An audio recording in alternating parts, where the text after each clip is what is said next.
Je suis né à Melbourne, en Australie, en 1982, et mes parents n'imaginaient absolument pas que je viendrais au monde sans bras ni jambes. Je suis la seule personne sans bras ni jambes que j'ai jamais vue. J'ai cru en Jésus-Christ après avoir lutté pendant 7 ans et demandé à Dieu, pourquoi est-ce que je suis né comme ça?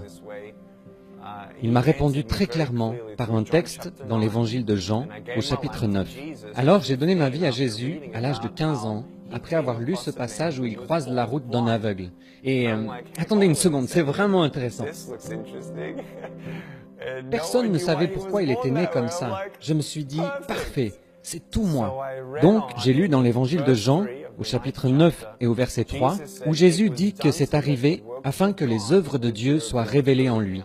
Je me suis dit, waouh, Dieu, si tu avais un plan pour l'homme aveugle, tu en as aussi un pour moi. C'était le début de ma relation personnelle avec Jésus.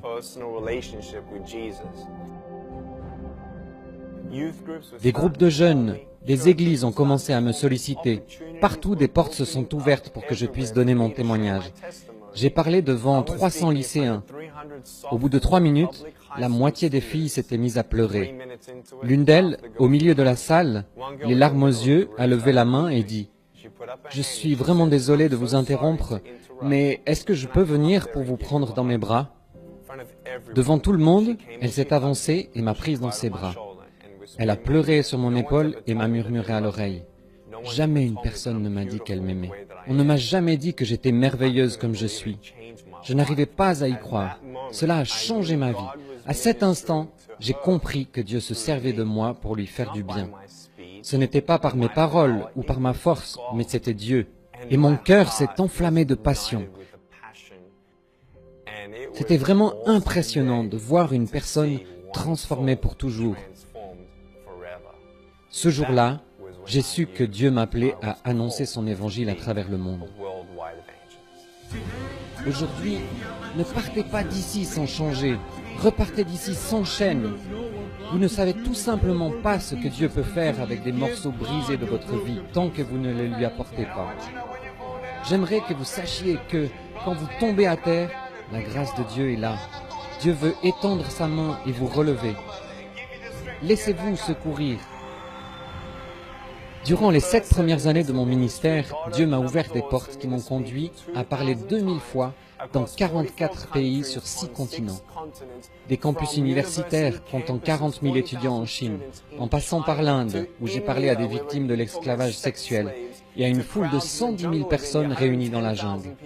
Puis l'Indonésie et l'Asie du Sud-Est, la Colombie et le Costa Rica, où j'ai pris la parole lors de conférences internationales et pu voir les dirigeants consacrer leur pays au Seigneur Jésus.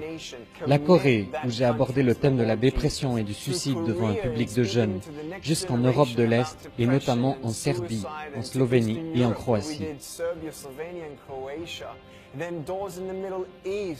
Et le message d'espérance a pu être aussi annoncé à travers tout le monde arabe. Ça, c'est Dieu. Et nous savons que nous n'en sommes qu'au début. Par la grâce de Dieu, nous avons vu de nos yeux un demi-million de personnes dire oui à Jésus et être mises en contact avec une église locale. Aussi fou que cela puisse paraître, avec notre association Life Without Limbs, nous avons pour but de prêcher à chaque personne de la planète, 7 milliards de personnes.